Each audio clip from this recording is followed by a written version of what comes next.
அறம் போற்றி ஆர்வம் வளர்க்கும் அனைத்து நல்லுள்ளங்களுக்கும் வணக்கம்.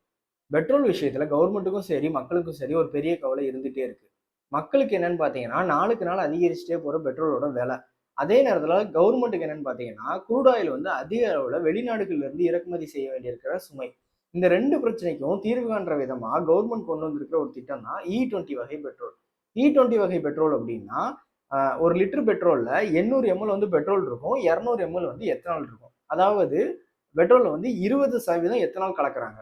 இது ஆக்சுவலா அந்த பிரச்சனையை தீர்த்துச்சா அப்படின்னா கவர்மெண்டோட பிரச்சனையை ஓரளவு தீர்த்திருக்கு. எப்படின்னு பாத்தீங்கன்னா குரூட் ஆயில் இறக்குமதி பண்ண வேண்டியது கொஞ்சம் கம்மியா இருக்கு. அந்த பிரச்சனையை ஓரளவு தீர்த்திருக்கு. ஆனா மக்களோட பிரச்சனை தீர்ந்திருக்கா அப்படின்னா பெட்ரோலோட விலை இன்னும் எந்த மாற்றமும் அடையல அப்படிங்கும்போது இது பெருசா மக்களுக்கு எதுவும் பயனடைஞ்ச மாதிரி இல்லை. அதாவது பெட்ரோலோட விலையை விட எத்தனாலோட விலை கம்மி. அப்படி இருக்கும்போது 20% எத்தனால நம்ம பெட்ரோலோட கலக்கும் போது ஆப்வியஸா பெட்ரோலோட விலை குறையும் இல்லையா? ஆனா பெட்ரோலோட விலையில எந்த சேஞ்சஸும் இல்லை அப்படின்றதான் இன்னைக்கு பல பேர் வைக்கிற ஒரு குற்றச்சாட்டா இருக்கு. அதே மாதிரி கச்சா எண்ணெயோட விலை கூடும்போது பெட்ரோலோட விலை கூடுது, கச்சா எண்ணெயோட விலை குறையும் போதும் பெட்ரோலோட விலை குறையிறது இல்லை அப்படின்றதும் பல பேரோட குற்றச்சாட்டா இருக்கு. இந்த E20 வகை பெட்ரோல் யாருக்கு லாபகரமா இருக்குது? அதாவது ஆக்சுவலா கவர்மெண்ட்டுக்கா இல்ல மக்களுக்கா இல்ல கவர்மெண்ட்டுக்கும் மக்களுக்கும் ரெண்டு பேருக்குமே இது லாபகரமா இருக்கா? E20 வகை பெட்ரோல் சுற்றுச்சூழலுக்கு நல்லதுன்னு சொல்றாங்க. இதை யூஸ் பண்றதுனால மைலேஜ் கம்மி ஆகுமா? அதே மாதிரி எல்லா விதமான வாகனத்திலையுமே இதை யூஸ் பண்ணலாமா? இன்ஜினுக்கு ஏதாவது பாதிப்பு உருவாகுமா? இது மாதிரியான விஷயங்களை தான் இந்த வீடியோல பார்க்க போறோம். அதுக்கு முன்னாடி நம்ம சேனலை சப்ஸ்கிரைப் பண்ணனா சப்ஸ்கிரைப் பண்ணி வச்சுக்கோங்க. பெல் ஐக்கானையும் கிளிக் பண்ணி வச்சுக்கோங்க. அப்பதான் நம்ம போடுற வீடியோஸ் உங்களை ரீச் ஆகும். முதல்ல பெட்ரோலோட விலை ஏன் இவ்வளவு அதிகமா இருக்கு அப்படின்றத பாத்துரும். நம்மள பல பேர் என்ன நினைக்கிறோம்னா கச்சா எண்ணெயோட விலை அதிகரிக்கிறதுனாலதான் பெட்ரோலோட விலையும் அதிகரிக்குது அப்படின்னு நினைக்கிறோம். ஆனா ஆக்சுவலா அது மட்டும் இல்ல. பெட்ரோலோட விலையை நிர்ணயிக்கிறது மல்டிபிள் ஃபேக்டர்ஸ் இருக்கு. அதாவது நம்ம 1 லிட்டர் பெட்ரோல் வாங்குறோம் அப்படின்னா அதுக்கு நம்ம பே பண்ற மொத்த அமௌண்ட்டுமே க்ரூட் ஆயிலுக்கு போகுது அப்படின்னு நம்மள பல பேர் நினைக்கிறோம். ஆனா ஆக்சுவலா அப்படி இல்லை. பெட்ரோலோட விலையை நிர்ணயிக்கிறது மல்டிபிள் ஃபேக்டர்ஸ் தீர்மானிக்குது. அது எப்படின்னு பாத்தீங்கன்னா நீங்க 1 லிட்டர் பெட்ரோலுக்கு பே பண்றீங்க அப்படின்னா அதுல ஒரு பகுதி அந்த பெட்ரோலை அதாவது க்ரூட் ஆயில சுத்திகரிக்கிறாங்க இல்லையா, அதுக்கு போகுது. அதுக்கப்புறம் பெட்ரோல் பங்க் டீலர்ஸ் இருப்பாங்க இல்லையா, அவங்களுக்கு ஒரு பகுதி போகுது. அதுக்கப்புறம் ஒரு பெரிய பகுதி மத்திய மாநில அரசுகளோட வரிக்கு போயிட்டு இருக்கு.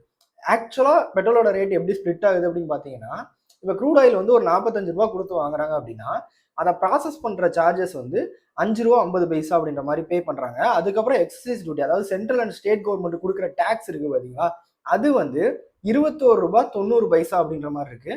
அதே மாதிரி டீலர் கமிஷன்ஸ் பாத்தீங்கன்னா 4.10 அப்படின்ற மாதிரி, அதாவது 4 ரூபாய் 10 பைசா அந்த மாதிரி இருக்கு. அப்புறம் ஸ்டேட் வேட் எவ்வளவு பாத்தீங்க அப்படின்னா 27 ரூபாய் இருக்கு. ஸோ ஃபைனல் பிரைஸ் எவ்வளவு அப்படின்னு பாத்தீங்கன்னா 103 ரூபாய் 50 பைசா. அதாவது 45 ரூபாய் க்ரூட் ஆயில நம்ம ப்ராசஸ் பண்ணி நம்மகிட்ட பெட்ரோலா வரும்போது அதோட மதிப்பு பாத்தீங்கன்னா 103 ரூபாய் 50 பைசா அப்படின்ற ரேஞ்சில் இருக்கு. இதுல ஸ்டேட் வேட் அப்படின்னு ஒன்று சொன்னேன் இல்லையா, அப்படின்னா என்னன்னா வேல்யூ அடட் டாக்ஸ், அதாவது மாநில அரசோட மதிப்பு கூட்டு வரி அப்படின்னு சொல்றாங்க. இதுதான் ஸ்டேட் கவர்மெண்ட் அவங்களோட பெட்ரோலோட விலையை நிர்ணயிக்கிறதுக்கு மெயினான காரணமா இருக்கு. லாஸ்ட் டைம் கூட டிஎம்கே கவர்மெண்ட் ஃபார்ம் பண்ண உடனே பெட்ரோலுக்கு 3 ரூபாய் குறைப்பேன் அப்படின்ற மாதிரி சொல்லிட்டு, அதாவது கவர்மெண்ட் ஃபார்ம் பண்ண உடனே அதை குறைச்சாங்க இல்லையா, அதுக்கெல்லாம் இந்த வரி தான் காரணமா இருக்கு. அதே மாதிரி இந்த வரி தான் ஒவ்வொரு ஸ்டேட்லயும் ஒவ்வொரு விலையில பெட்ரோல் விற்கிறதுக்கான மெயினான ரீசனாகவும் இருக்கு. ஸோ இப்போ க்ரூட் ஆயிலோட விலை கூடுது அப்படின்னா பெட்ரோலோட பேஸ் பிரைஸ் கூடுது. பேஸ் பிரைஸ் டிபெண்ட் பண்ணி தான் டாக்ஸஸ் எல்லாமே இத்தனை பெர்சன்டேஜ் அப்படின்ற மாதிரி ஃபிக்ஸ் பண்ணியிருப்பாங்க இல்லையா. ஸோ அது அதிகமாகும் போது டாக்ஸஸ்மே அதிகமாகுது. ஸோ க்ரூட் ஆயில் அதிகமாகிறது மட்டுமே பெட்ரோல் விலை அதிகமாக்கல, அதோட சேர்ந்து இந்த டாக்ஸஸ் அதிகமாகிறதுமே பெட்ரோலோட ரேட்டை இன்னும் ஜாஸ்தி பண்ணுது. இந்தியா க்ரூட் ஆயிலை இம்போர்ட் பண்றாங்க அப்படின்றது நம்ம எல்லாருக்குமே தெரியும். ஏதாவது ஏற்றுமதி பண்றாங்களா அப்படின்னு பாத்தீங்கன்னா ஆமா, ரீஃபைன்டு பெட்ரோலியம் ப்ராடக்டை அதிக அளவுல ஏற்றுமதி பண்ற ஒரு முக்கியமான நாடா இந்தியா இருக்கு. அதாவது pure petroleum, high speed diesel, அதுக்கப்புறம் விமான எரிபொருட்கள், இது மாதிரி பெட்ரோலியம் ப்ராடக்டை நம்ம அதிக அளவுல ஏற்றுமதி பண்றோம். ஒரு புறம் இந்தியா தனக்கு தேவையான கச்சா எண்ணெயில 80% இம்போர்ட் பண்றாங்கன்னு சொல்றோம். அதே நேரத்துல பாத்தீங்கன்னா பெட்ரோலியம் ப்ராடக்ட்ஸ் அதிகமா ஏற்றுமதி பண்றாங்க அப்படின்னு சொல்றோம்.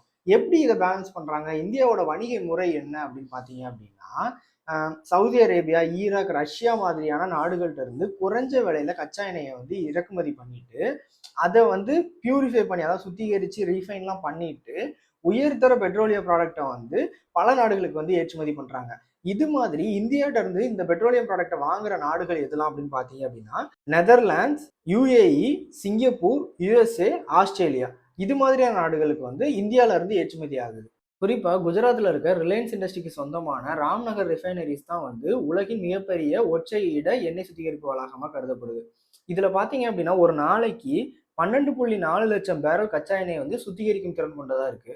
இப்போ நம்மள பல பேருக்கு ஒரு கொஸ்டின் வரலாம். E20 வகை பெட்ரோலே நமக்கு செல் பண்றப்ப வந்து ரூ. 100க்கு மேல தான் வந்து ரேட் ஃபிக்ஸ் பண்ணி செல் பண்றாங்கல்ல.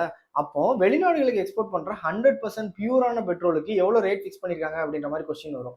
எவ்வளோ அப்படின்னு பார்த்தீங்கன்னா, ரூ. 50லிருந்து ரூ. 60 வரைக்கும் ரேட் ஃபிக்ஸ் பண்ணியிருக்காங்க. அது மட்டும் இல்லாம நம்ம முன்னாடியே பார்த்தோம். நமக்கு செல் பண்ற பெட்ரோல்ல ரூ. 50க்கு மேல நம்ம வரியாவே செலுத்துறோம். அதாவது சென்ட்ரல் அண்ட் ஸ்டேட் கவர்ன்மெண்ட் 2க்கும் சேர்த்து வந்து ரூ. 50க்கு மேலேயே வந்து வரி செலுத்துறோம் அப்படின்னு சொல்லி பார்த்திருந்தோம். அப்போ இந்த மாதிரி ஏற்றுமதி பண்ற பெட்ரோலுக்கு எவ்வளவு வரி ஃபிக்ஸ் பண்ணிருக்காங்க அப்படின்னு பாத்தீங்கன்னா ரூ. 1.50. அப்போ அதிகமான வரி செலுத்துறது யாரு? இந்திய மக்களா இல்ல வெளிநாட்டு மக்களா? இது நீங்களே யோசிச்சுக்கோங்க. E20 வகை பெட்ரோல்னால மக்களுக்கு நல்லது இருக்கா இல்லையா அப்படின்னு பாத்தீங்கன்னா ஆக்சுவலா உண்மையிலே நல்லது இருக்கு. நமக்கு மட்டும் இல்ல நம்ம நாட்டுக்கும் சமூகத்துக்குமே வந்து சில நல்லது இருக்கு. என்னலாம் அப்படின்னு பாத்தீங்கன்னா நம்ம 20% எத்தனால கலக்குறது மூலமா நாட்டுக்கு என்ன மாதிரியான நல்லது நடக்கு அப்படின்றத பார்த்தலாம். இப்போ 20% எத்தனால் வந்து அதிகமாகிறதுனால க்ரூட் ஆயில் வந்து இறக்குமதி பண்றதோட அளவு கம்மியாகுது. இதனால ட்ரேட் டெபிசிட் வந்து கம்மியாகுது. ட்ரேட் டெபிசிட் அப்படின்னா என்னன்னு பார்த்தீங்கன்னா, ஏற்றுமதி ஆகிற பொருட்களோட மதிப்பை விட இறக்குமதி ஆகிற பொருட்களோட மதிப்பு வந்து அதிகமாகிறத குறிக்கிறது தான் வந்து ட்ரேட் டெபிசிட். இந்த ட்ரேட் டெபிசிட் வந்து இந்திய பொருளாதாரத்துக்கு வந்து நல்லது இல்லை. இந்த மாதிரி ட்ரேட் டெபிசிட்டை கம்மி பண்றதுக்கு வந்து E20 வகை பெத்தனால் வந்து ஒரு பெரிய அளவில் ஹெல்ப் பண்ணுது. அடுத்ததா உலகத்துல வந்து போர் சூழல் உருவாகுது அப்படின்ற நேரத்துல ஃபர்ஸ்ட் உயர்றது என்னன்னு பாத்தீங்கன்னா கச்சா எண்ணெயோட விலையா தான் இருக்கும். அப்போ இந்த மாதிரி நேரங்களா இருக்கட்டும், அதுக்கடுத்து ஈரான் அல்லது அமெரிக்கா போர் இப்போ ரீசெண்டா நடந்துச்சுல, இது மாதிரி டைம்லலாம் பாத்தீங்கன்னா கச்சா எண்ணெயோட வரத்தே வந்து முற்றிலுமா நிறுத்தப்படுதுல்ல. இந்த மாதிரி டைமா இருக்கட்டும், இது மாதிரி நேரங்கள்லாம் வந்து நம்ம E20 வகை பெட்ரோல் யூஸ் பண்ணும்போது ஓரளவுக்கு நம்ம இந்த ஜியோ பொலிட்டிக்கல் டென்ஷன்ல இருந்து காப்பாற்றப்படலாம் அப்படின்னு சொல்றாங்க.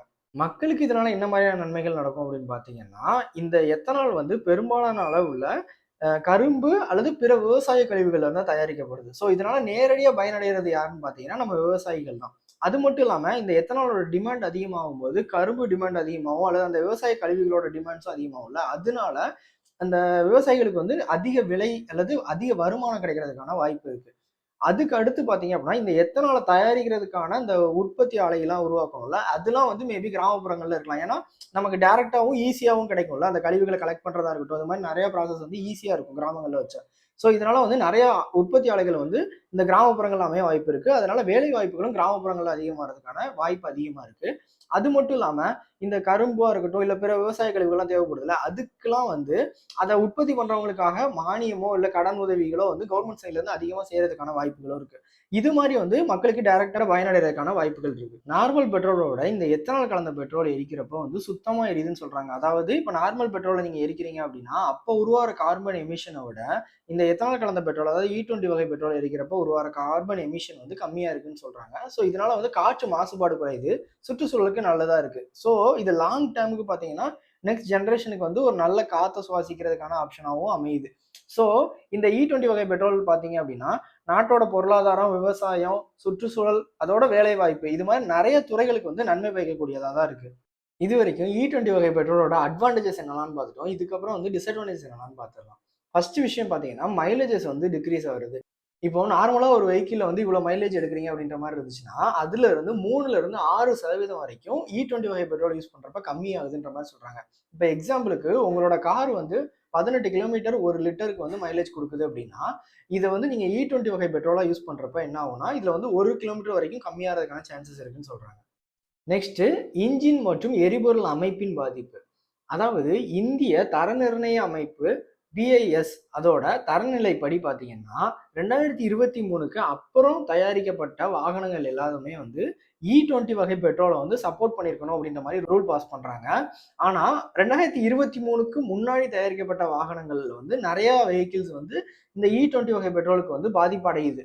என்ன மாதிரியான பிரச்சனை அப்படின்னு பார்த்தீங்கன்னா, இப்ப நம்ம ஆட் பண்ணியிருக்கிற எத்தனால் வந்து பார்த்தீங்கன்னா, ஃபியூயல் டேங்கோட வினைபுரிஞ்சு, ஃபியூயல் இன்ஜெக்டர வந்து அடைக்கிற மாதிரியான ப்ராப்ளம் வரும்னு சொல்றாங்க. அதுக்கப்புறம் வந்து ஃபியூயல் ஹோஸ் அண்ட் கேஸ்கெட் இது மாதிரியான ரப்பர் பாகங்கள்லாம் வந்து சேதமடைறதுக்கான வாய்ப்புகள் அதிகம் அப்படின்ற மாரி சொல்றாங்க. அதுக்கு அடுத்து என்னன்னு பார்த்தீங்கன்னா, விலையில வந்து பெருசா ரிலீஃப் வந்து மக்களுக்கு குடுக்கல. அதாவது இதுக்கு முன்னாடி இருந்த பெட்ரோல் வந்து 100% பியூர் பெட்ரோல் இல்லையா? அதுல வந்து இப்ப வந்து நம்ம எக்ஸ்ட்ராவா E20 வகை பெட்ரோல்ன்றதுனால 20% வந்து எத்தனால் ஆட் பண்றோம். ஆனா இந்த பிரைஸ் ரிலீஃப் வந்து மக்களுக்கு வந்து சேரல அப்படின்ற மாதிரியான ப்ராப்ளமும் இருக்கு. இதுவுமே ஒரு டிஸ்அட்வான்டேஜா கருதப்படுது. நம்மள தவிர வேற ஏதாவது நாடு வந்து இந்த மாதிரி E20 வகை மாதிரியான பெட்ரோல வந்து யூஸ் பண்றாங்களா அப்படின்னு பார்த்தீங்கன்னா, நெறைய நாடுகள் யூஸ் பண்றாங்க. E20 மட்டும் இல்லாம எத்தனால் கலக்கிற அளவ பொறுத்து அதாவது E20னா 20% எத்தனால் இல்லையா? அத விட அதிகமான அளவுலயும் கூட நெறைய நாடுகள் வந்து எத்தனால் கலந்து பெட்ரோல்ஸ யூஸ் பண்றாங்க.